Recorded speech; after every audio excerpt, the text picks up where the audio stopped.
सात संगत जी, प्यार से कहना धन निरंकार जी। आप सभी का हमारे चैनल यानी मोनेस पर विचार पर स्वागत है। इस वीडियो की शुरुआत करने से पहले दास आपसे हाथ जोड़कर एक संभावपूर्ण निवेदन करना चाहता है। सात संगत जी, हमारा उद्देश्य आपके जीवन में सकारात्मक शांति और प्रेरणा का संचार करना है। हर रोज हम आपके लिए एक नई प्रेरणादायक वीडियो लाते हैं। इस वीडियो के माध्यम से हम आपके जीवन में आत्मविश्वास, शांति और प्रेरणा का संदेश पहुंचाना चाहते हैं। सत्संग जी, आपसे निवेदन है कि कृपया हमारे चैनल को लाइक और सब्सक्राइब करें। धन निरंकार जी। सत्संग जी, एक पल के लिए सोचिए, अगर मैं आपसे कहूं कि आपको परमात्मा को पाने के लिए बहुत कुछ करना है, कठिन साधना करनी है, मीलों की यात्रा करनी है, हजारों मंत्रों का जाप करना है, तो शायद यह काम आपको थोड़ा भारी लगेगा, थोड़ा मुश्किल लगेगा। शायद आप सोचेंगे कि यह मेरे बस की बात नहीं है। लेकिन अगर मैं आपसे कहूं कि आपको परमात्मा को पाने के लिए कुछ भी नहीं करना है, तो कितना आसान होगा, कितना सरल लगता है सुनने में। जी हाँ साथ संगत जी, मैं यहाँ आपको कुछ करने का रहस्य बताने आया हूँ। क्योंकि जिस पल आप वह सब करना बंद कर देते हैं जो परमात्मा और आपके बीच में दीवार बनकर खड़ा है, उसी पल वह प्रकट हो जाता है जो आप वास्तव में हैं।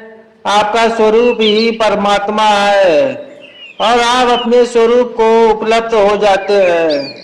आज हम इसी अद्भुत रहस्य से पर्दा उठाएंगे कि परमात्मा को पाने के लिए कुछ करना नहीं है, बल्कि कुछ नहीं करना है। साथ संगत जी, जन्मों जन्मों से हमें एक ही बात सिखाई गई है, कुछ करो। अच्छा इंसान बनने के लिए कुछ करो, सफलता पाने के लिए कुछ करो, और मोक्ष या फिर परमात्मा को पाने के लिए और भी ज्यादा कुछ करो। हम पूजा पाठ, व्रत, तीर्थ, दान, पुण्य, ना जाने कितने कर्म कांड के बोझ तले दबे गए हैं, और इन सब करने के पीछे एक बहुत सूक्ष्म अहंकार काम करता है कि मैं कर रहा हूँ, मैंने इतने पाठ किए हैं, मैंने यह व्रत रखा है, मैंने इतनी सेवा की है। यह मैं ही तो है वह पर्दा, वह अज्ञानता की चादर है जिसने उस परम सत्य को ढक रखा है जो हमारे भीतर ही मौजूद है। हम जितना ज्यादा करते हैं संतों, यह मैं उतना ही मोटा और मजबूत होता चला जाता है। हम परमात्मा को एक मंजिल समझ लेते हैं जहां हमें पहुंचने के लिए दौड़ना है, जबकि सत्य यह है कि परमात्मा कोई मंजिल नहीं है, हमारा स्रोत है, हमारा उद्गम है। हम उससे कभी अलग थे ही नहीं। हम तो उस सोने की तरह है सात संगत जी, जो मिट्टी में दबा है। अब सोने को सोना बनाने के लिए कुछ करना नहीं है, बस उसे बस अपने ऊपर से मिट्टी को हटने देना है। सात संगत जी, हमारे महान वेदों में ऋषियों ने सत्य को हजारों साल पहले उजागर कर दिया था। उपनिषद एक महाकाव्य दोहराते हैं सात संगत जी, नेति नेति। इसका अर्थ है सात संगत जी की यह भी नहीं, यह भी नहीं। ऋषि साधक से कहते हैं, तुम यह शरीर हो। साधक ध्यान करता है और पाता है कि नहीं, मैं यह शरीर नहीं। नीति, तो क्या तुम यह मन, यह विचार हो। साधक और गहरा उतरता है और पाता है कि नहीं, मैं तो इन विचारों को देखने वाला हूँ, मैं मन भी नहीं हूँ। नीति, तो क्या तुम यह भावनाएं हो। सुख दुख क्रोध नहीं है, यह तो आती जाती लहर है। मैं तो वह सागर हूँ जिसमें यह सब घट रहा है। नीति, जब आप वह सब नकार देते हैं तो आप नहीं, तो अंत में जो शेष रह जाता है, जो बच जाता है, वही आप है, वही सत्य है, वही शिव है, वही निरंकार है। आपको उसे पाना नहीं है साध संगत जी, आपको केवल उस भ्रम को हटाना है जो आपने ओढ़ रखा है। साध संगत जी, एक बहुत सुंदर कहानी है। एक गांव में एक महान मूर्तिकार रहता था। एक बार एक व्यक्ति ने उससे पूछा, आप पत्थर के एक बेजुबान टुकड़े से इतनी सुंदर, इतनी जीवंत भगवान की मूर्ति कैसे बना लेते हैं? इसका रहस्य क्या है? मूर्तिकार मुस्कुराया और बोला, रहस्य बड़ा सरल है। मैं कुछ भी नहीं बनाता। मूर्ति तो पहले से ही उस पत्थर के अंदर मौजूद होती है। मैं तो एक काम करता हूँ, उस पत्थर के फालतू हिस्से को छेनी हथौड़ी से हटा देता हूँ। जो मूर्ति नहीं है, जैसे जैसे फालतू पत्थर हटता जाता है, मूर्ति अपने आप प्रकट होती जाती है। आप सब वही सुंदर मूर्ति है।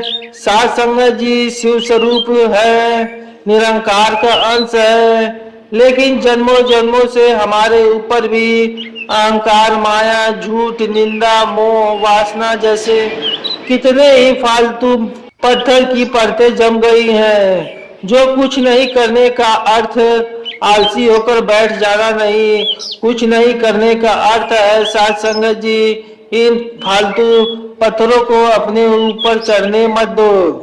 जो ऊपर चढ़ी है उसे धीरे धीरे उतरने दो।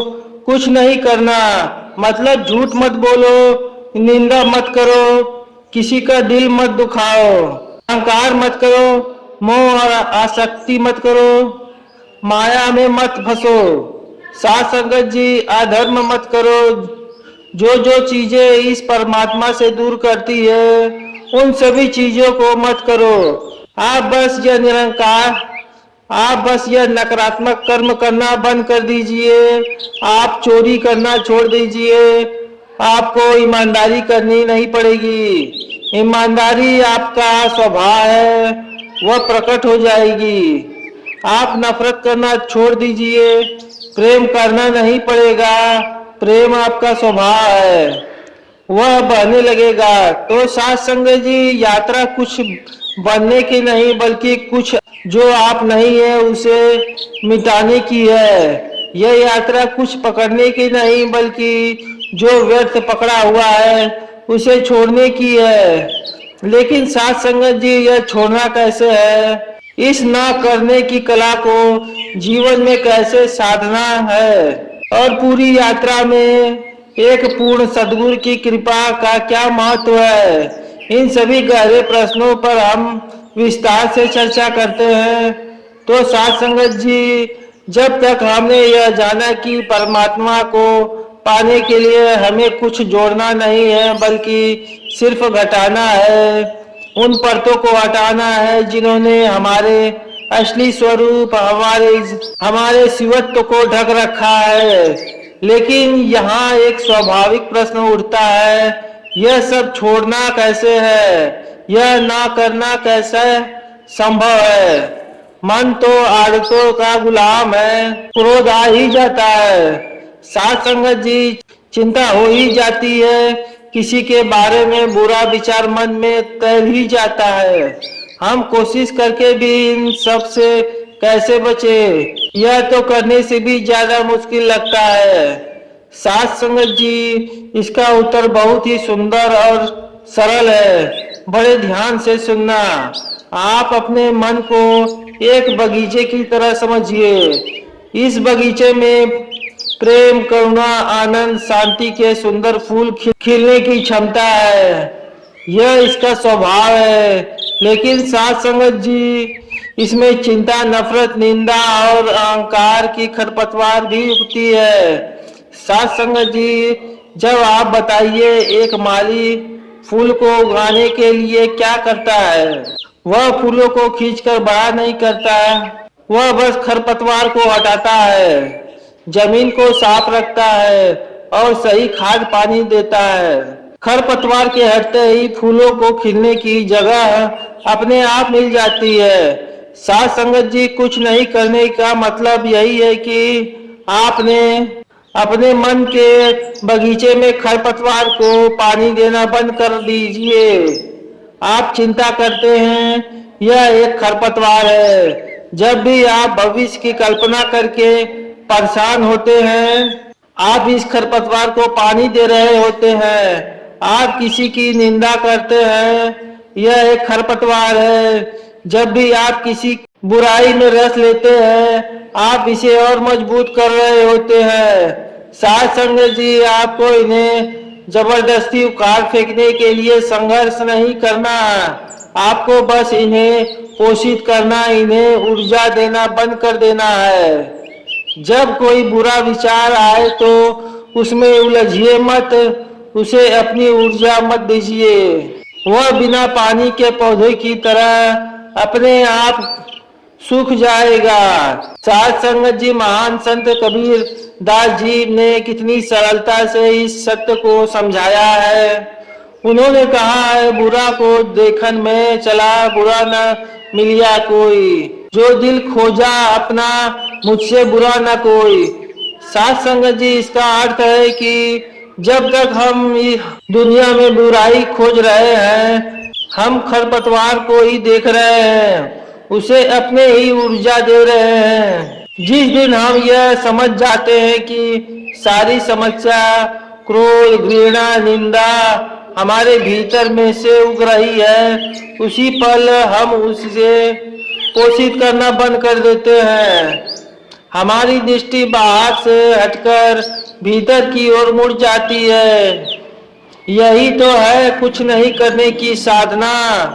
श्रीमद् भगवत गीता में भगवान श्री कृष्ण अर्जुन से कहते हैं कि कर्म तो करना है, लेकिन कर्ता होने के भाव से मुक्त हो करना है। जब आप यह मानकर कर्म करते हैं, मैं कर रहा हूँ, तो अहंकार की परत मोटी हो जाती है। और जब आप यह समझ जाते हैं कि सब कुछ उस निरंकार की सत्ता से हो रहा है, तो आप करता नहीं रहते, आप निमित्त बन जाते हैं। लेकिन साथ संगत जी, यह सब कहना जितना आसान है, अकेले करना उतना ही मुश्किल है।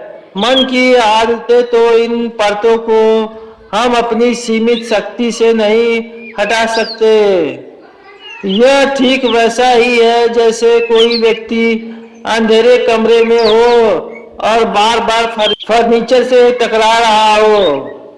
आप उसे कितनी भी सलाह दे दो कि संभल कर चलो, टकराओ मत, वह टकरा ही जाएगा। उसकी समस्या ठीक से न चल पाना नहीं, बल्कि उसकी समस्या अंधेरा है।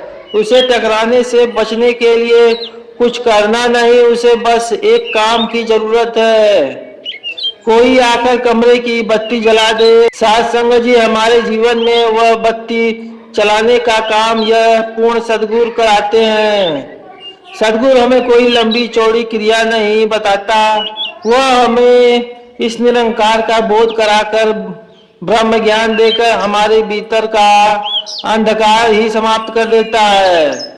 से कहने से कोई त्रुटि हुई हो तो दास को क्षमा कर देना, बड़े प्यार से कहना। धन्य निरंकार जी।